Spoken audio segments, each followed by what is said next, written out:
Good afternoon, everybody. Eric Stevenson from our studios at Stevenson and Klotz, and I am excited to have Rick Outzen, the publisher and editor of Independent Weekly, and a writer of 2 novels. Right. And then soon to be radio host as well on our show. Again, yes. Yeah. So Rick, how long have we known each other? When you were the DUI guy. Yeah. So it was probably 02, 03, somewhere around there, when a lot of interesting cases were coming your way, so you end up always being the one that we interviewed about them. Yeah, I remember, I think I first got to know you as a result of some of the McNesby issues back in 03. That's right. You were on the bad side of that ledger with us. That's right, yeah. Right, yeah. I mean, we got involved, a lot of good stories. I think probably the first really big story that really stands out was the one where you were involved in the code enforcement officers. That's where right. McNesby had deputized all the code enforcement officers, and we called it Bubba's on Patrol because they were doing flashing lights, they were arresting people, they were almost like some of the commissioner's private police force. It really got out of control pretty fast. So you had some of the clients, sure did. And it was and it changed things because once we published the story, and of course you were doing the lawsuits, that McNesby realized that, and I think the Sheriff's Association came back and said, your insurance isn't covering these guys. That's right. And I think that was like the big way that he pulled away their badges. I mean, I remember these code enforcement guys were stopping people for traffic violations. Right. It was crazy. Yeah, and there was a couple of commissioners that would send them on, people they didn't like, send them to their house, send them to their business, writing them up. They did a SWAT call, and a guy in Santa Rosa County, I think that was one of your clients. Yeah. Called in a SWAT call. I mean, it was literally as bad as it sounds, it was worse. It was funny on our end because we did the whole Bubba's on Patrol and had a Barney Fife type character, but it was a reckless era for code enforcement in the law. It was tough if you were, the target of one of these commissioners.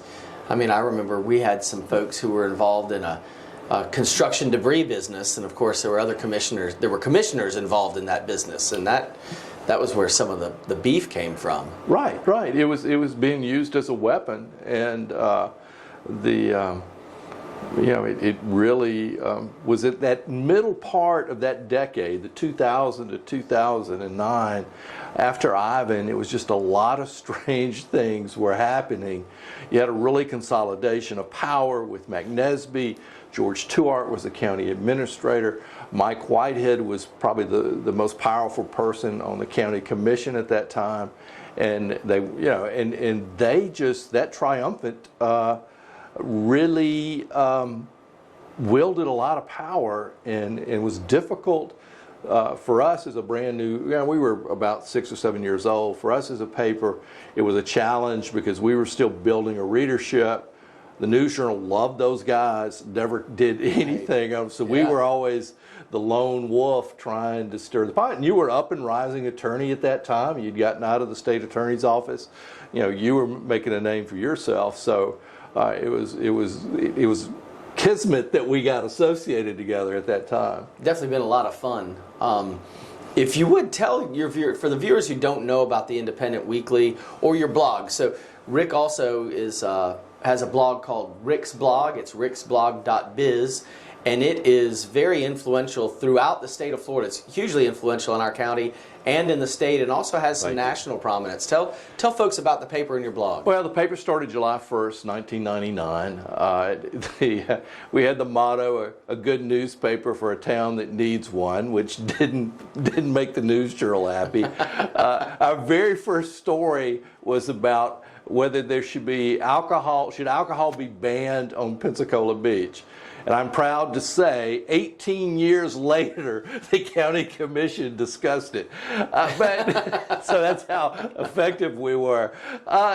We were a small band of people trying to put together an alt paper. I had seen it work in New Orleans. Of course, New York, you had the Village Voice. And we saw New Orleans had Gambit. We saw an opportunity, we thought. And it struggled for a while. I think it really took after Ivan and Community Maritime Park, and we started to build a name. Those stories that we wrote about Bubba's on patrol built a loyal following, and advertisers followed readers, which was healthy for us because we're totally dependent on advertising. Right. There's no subscription service, which has challenges in itself. In 2004, 2005, we started a blog, and a blog is just a web journal. It was before really Facebook got big or any of the other social media. And at that time, every news journal reporter, which by then they had like 3 times the number they have now, but all of them had blogs. Everybody in journalism had blogs. And so we started one, and we had the name Biz at the end because Com and all the other names were taken, so Biz was the only option at the time. And I met a guy in Arkansas, had a weekly, and he had got in trouble with Mike Huckabee. And that they had a blog, and it was so famous and got so much under Huckabee's skin that he banned them from any of their press conferences, any of their press releases. Wow. It became a national story. NPR came behind them and forced them to let that newspaper and the blog get involved. So I met him in Little Rock when I was there for a convention. And he told me he said, Rick, you publish 3 times a day. First thing in the morning, sometime around noon, preferably before lunch so people talk about it at lunch, and then some at the end of the day. Do it every day. Sooner or later you'll break a big story.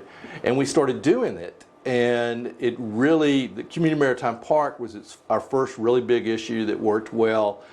There was a service that used to rate readership based on per capita, and we were rated the most influential political blog in Florida for like 3 or 4 years in a row. Yeah. Not that we were the largest, but we just had the biggest penetration in the market. We had the Billings murder case, which tied us in with the Daily Beast, that got the blog profiled in the New York Times. That's right. We actually have a Discovery Plus. When this airs, by that time, there is a Discovery Plus series based on Citizen PI. And Eric and I are both in that, talking about the Billings case. So that comes up next Tuesday. Oh, so it's going to air? It's going to air. They air. I think there are 8 episodes. They're going to air 3 at one time on the 27th. And we will, you and I will be there. We will reveal Eric Stevenson's role in the Billings case, and which was a fun process. But that catapulted us in the big BP oil spill. We were the only newspaper that didn't take an ad from BP. We challenged them every single day and developed a national following because of that, international following. And it's since then it's sort of grown. So both of them, there is a media empire that this little newspaper has. And adding the radio component with WCOA, I'm excited about that. I used to do Pensacola Speaks. Right. Don Parker passed away, longtime radio personality. We'll be taking over the morning show, and that will be fun. That will be another way to push ideas and tell people the story behind the story. Where do you get your stories from? Everywhere. Bars, restaurants, Uber drivers, emails. Gene Mitchell. Gene Mitchell, attorneys are really good sources. When I go to speak at UWF to the students there, we talk about journalism, and I say, understand that everybody's a source, and treat everybody with kindness. Be approachable, listen, and not every story is a good story, but people will come and tell you stories. And some of that has been hurt by COVID because we haven't been circulating as much, but it's starting to pick back up again. So it's been they come from all sorts of directions. Sometimes there's a national story, and I might try to find a local link to it and be able to tie it down to something that a lot of people don't know. But there's a Pensacola connection to just about everything if you really work hard enough and look hard enough at it. So, I mean, we have the big announcement about on opioids, this big $24 billion settlement. Well, there are attorneys in town that were part of that settlement group. Troy Rafferty, Peter Mouget, that's right. The Levin Law Firm, where Troy was part of the settlement team. So we have a chance to talk to him and get an inside view of what was going on. But that happens a lot. I mean, the cases that you've handled, and you and Chris have handled. You look at the story of the young man who jumped on top of a car as it was trying to run through a crowd. Well, we found that with your research and our research together, that this was happening all over the country. Yeah, it was a national trend. There was a subculture of people encouraging people to drive into Black Lives Matter protests and create a situation. And of course, the Pensacola police tried to prosecute, charged him. The cases were dropped for y'all's good work. But we find those links to things that happen here.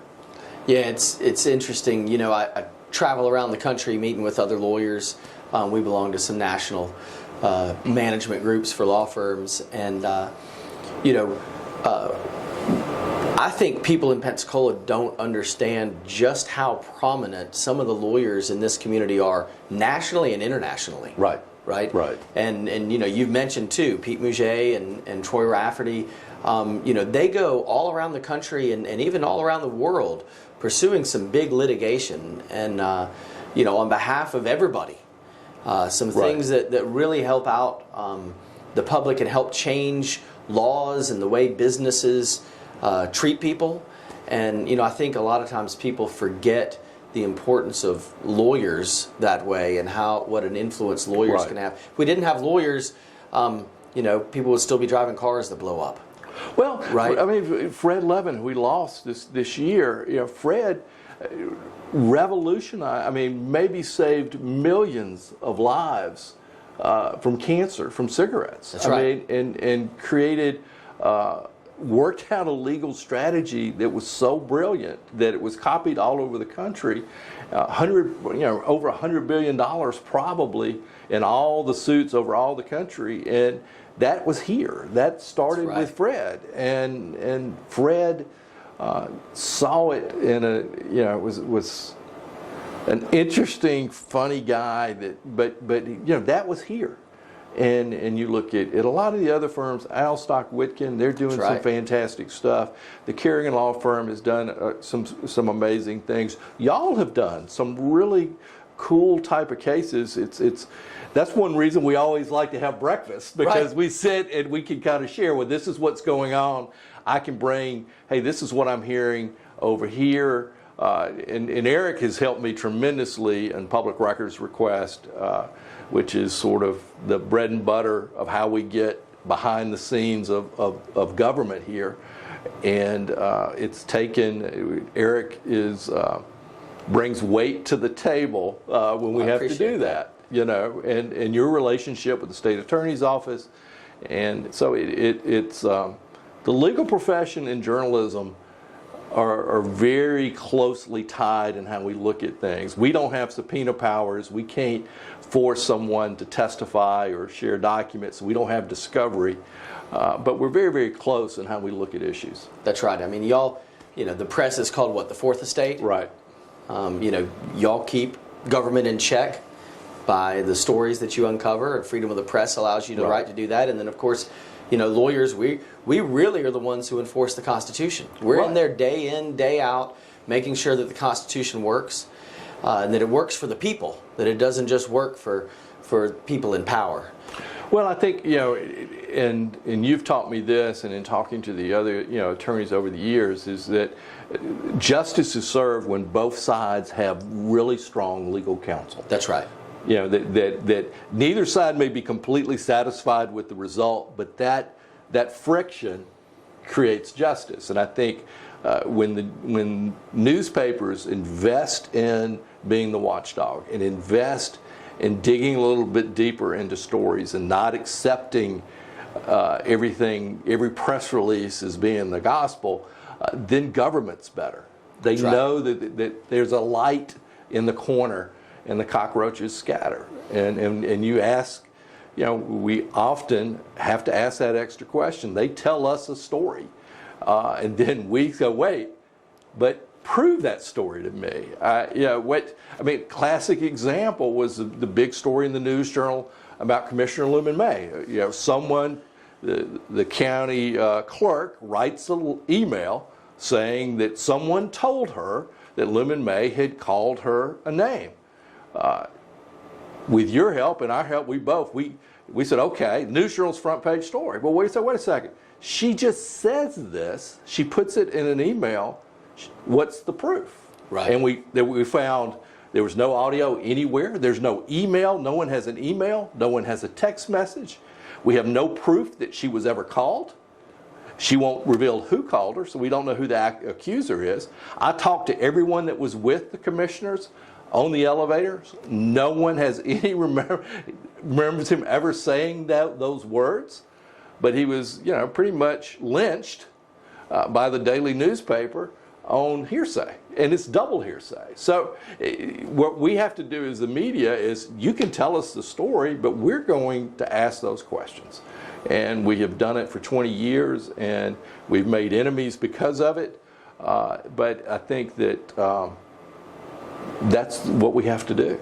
I mean, there's a reason that when there's a revolution in a country and there's some sort of authoritarian government that takes over, that they want to shut down the press and they want to put the lawyers in jail. Right. I mean, there's the famous line from Shakespeare that says, the first thing we do is kill all the lawyers, and people think that's funny because, there's people they enjoy not liking lawyers, right? But the truth is if the context of that was there was some people who wanted to change the government, and they wanted to, I can't remember which play it is, but there was about to be a rebellion, and so the first thing we do is kill all the lawyers, right? So we can take over, because government, functions because lawyers and the press keep government in check.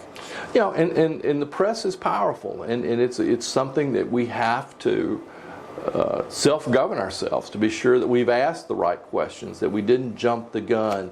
And fortunately, over the years, we've made very few of those kind of mistakes, but it's something that we think about often, because the paper's built on our reputation. The readers trust us, and there are those that aren't going to like us no matter what, and I care what people's opinions are because I want to listen to them, but I'm not going to change solely because someone is angry with us. And we have had windows broken and tires slashed and threats over advertising and papers. I mean, all that happens, but we have our obligation is to you, to the readers and to listeners. So for our viewers, the reason Chris and I set up the studio here was so that we could get information out about the legal system, so that we could, do some marketing of our own, but also so that we could bring people in the community and promote them as well. And so Rick is about to embark on this radio show. Right. And he has been on radio before, but this is an everyday gig, right? Yeah.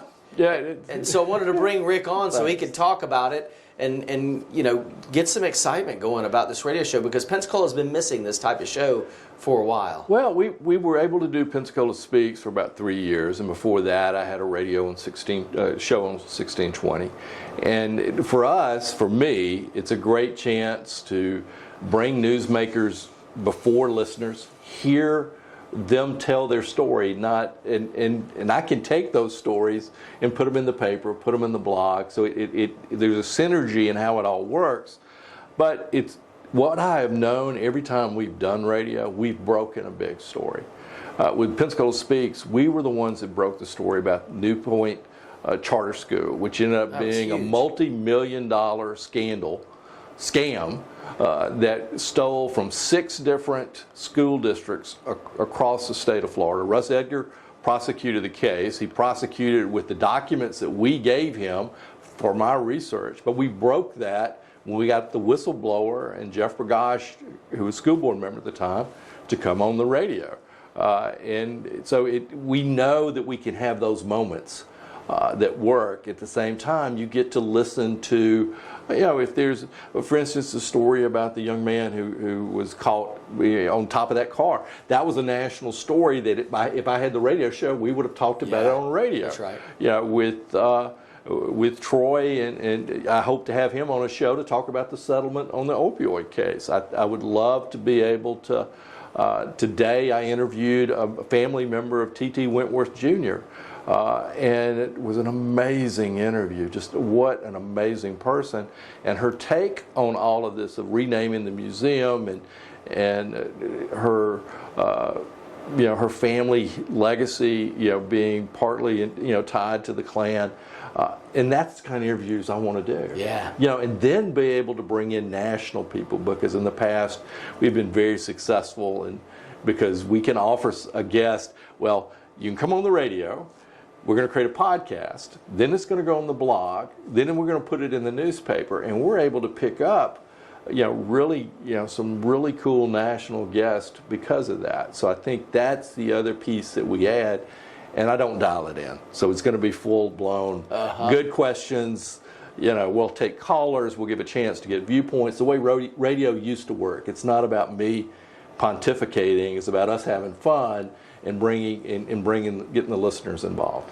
Well, I'm excited about it personally because it's in the morning. Right. Your other show was, what, from 3 to 5? No, the last one was 5 to 6. 5 to 6. Which was tough. Yeah, at the end of the day. I usually leave work after 6. Right, so right. I didn't get much of a chance to listen to it, but I'll be able to listen to it when I'm getting ready in the morning and riding in. What time does it? It's going to go 7 to 8:30. It's COA 1370 AM. We're still working. We're working out all the equipment situation. We're trying to be sure that we want to start it first class, so that's Cumulus has made that commitment to the show. Are you going to do it from the station, or are you going to have your own setup somewhere? Well, what we're hoping to do eventually is move it downtown to maybe rotate it, but maybe have it at Bodacious upstairs. Right. Possibly the SCI building. Maybe different coffee shops, if they have space where we could set aside for a studio and allow guests to come in and people watch the show. That's my goal. COVID, we're still, Cumulus is which I'm proud of them, they're very strict on their COVID restrictions. So maybe September, October, we'll make that move. Initially, we'll start in the studio. Are you, what's your format going to be? It's going to be a lot of guests, a lot of interviews. Who's your first guest? We don't know yet. It's going to be dependent. I'm not going to let the competition know what we're doing. There you go. I've created a list of about 50 people right now that I have in my phone that I could text right now, and they'll come on the show tomorrow. Sure. So, and you're one of those people. So we know we have a ready-made group of people that we'll bring in. It's not going to be where, it's Monday. So Monday is the chief deputy of Santa Rosa County. Tuesday is Chip Simmons. Wednesdays, and we're not doing that. We're going to, whatever the topic is that day, whatever the thing that everyone's talking about, that's what we're going to bring guests in and do. And then we'll mix into that some national people. I've got Randall Lane, who was my editor with the Daily Beast. He's now an executive with Forbes. Get him to come in. Sammy Sontag, who used to be my intern, works for Simon Schuster. She'll tell us about what the latest big books are. Jennifer Palmieri, who was involved in the Hillary Clinton campaign. Her sister was my lab partner at Ole Miss. So we will bring her in to talk about what's happening politically, and that's just in my Rolodex. That's just on the phone. So when we really start digging, we'll have some really good guests. So you're going to let the news drive the interviews? Yes. What's going on in the community at the time, or even nationally, drive what the topics are? We're going to try to run it down that way. We're going to add a component because of the books. I've really developed some really interesting relationships with authors that write mystery books and thrillers like I do. And I found, I was doing a little bit of a podcast, and we're going to bring them on to the show because they're all really interesting people and they're great interviews. So we'll probably devote, one day a week, at least one segment to an author, to bring somebody in and talk about their books. And most of them are really fascinating people because they're natural storytellers. Sure. So what do you think the major issues are right now facing Pensacola? I think that I do think the hardest. I think the T.T. Wentworth. The next step is important because I think that has opened up a view into how racism became embedded in our culture, in the history that we have told over and over again in Pensacola, and I think there's an opportunity for some healing there, and so I think that's the most uncomfortable topic out there. I think UWF is committed to it. I think the Historic Trust is committed to it. In my conversations with the Wentworth family, they're committed to it. I think that's huge.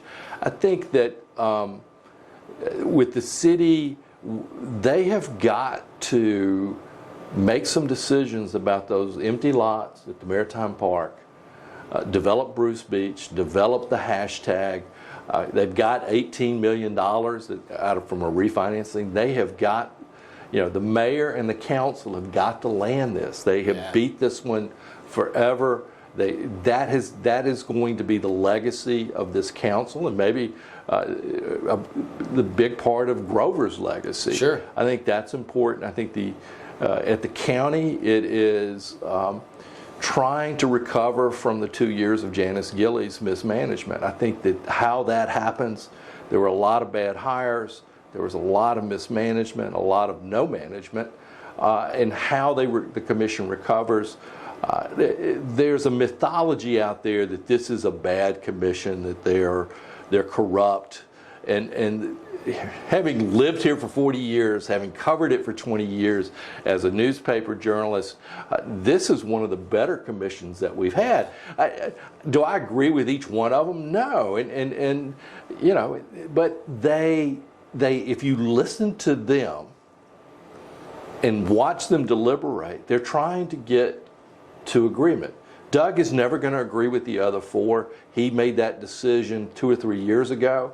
He would rather blow up the room than try to put out a fire, and that's going to happen until he gets out of office. That's just his MO. But as a whole, they are, and where they got off base was not having a good administrator who ran a smooth meeting, who kept them on top of the issues. So as they regroup, I think that's a huge challenge. I think that it isn't going to happen overnight, but I think those are the three things that stand out to me. What about the schools? The schools, I think, I'm very excited about Tim Smith. I believe that we got what we thought we would get when the voters of Escambia County said we wanted to have a professional educator running the school system, not a politician. He has run it professionally. He has brought in good ideas. He's listened to people. I mean, y'all have been involved with him at PHS. That's where your son goes. I think we got a great hire at principal. Right. For sure, yeah. And I think that you're seeing changes being made, commitments being made, new ideas being looked at. I'm excited about Denny Wilson going to Warrington Middle School. Right. And that change, it's a tough road for them, but I think that he's got the right attitude, and I think that, and that was Smith realizing that change had to happen. So it's still early. He only came in November, so it's for, we've gotten 9 or 10 months out of it, and I've been impressed with how he's done.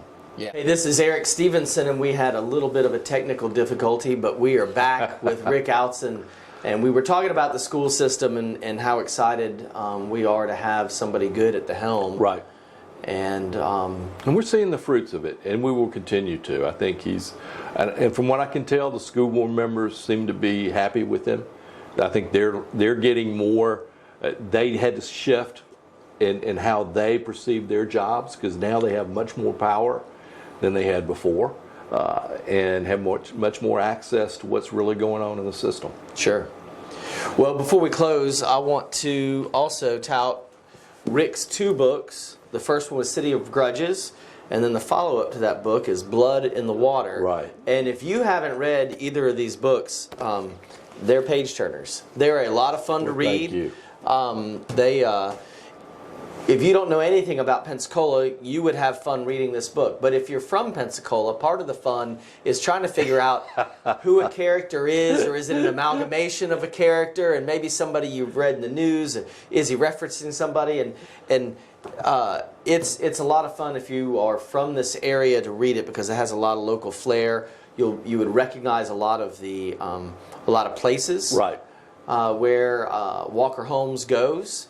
And I would definitely recommend getting both of these books. Rick, where can people get these books? Probably the best. You can get them online, but Bodacious Bookstore has them, and that's probably shop locally. You go to Bodacious Books, right across from the Y downtown.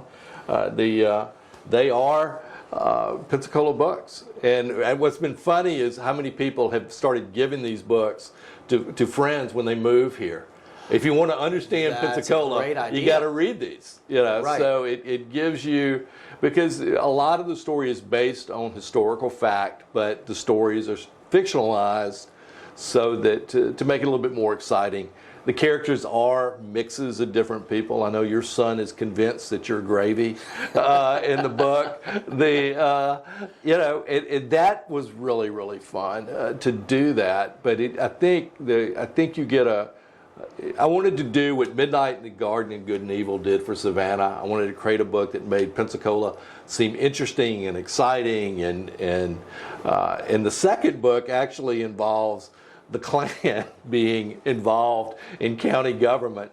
And little did we know that we had T.T. Whitworth, who was a tax collector and county commissioner, involved in the Klan. So it's sort of a little bit of timeliness with that, how much your imagination can get close to the truth. Yeah, well, they are a fun read, and I've given many copies to friends. In fact, I had a copy of City Grudges on my shelf, but I had to ask Rick to bring one of Blood in the Water. I think I gave away all my copies of Blood in the Water, so I need to order some more. But if you don't have a copy of these, be sure to get them. Thanks. They're a lot of fun to read. Tune in to WCOA, that's 1370 AM, right? Right. It's Real News with Rick Outzen. And what's the date? What's your first day?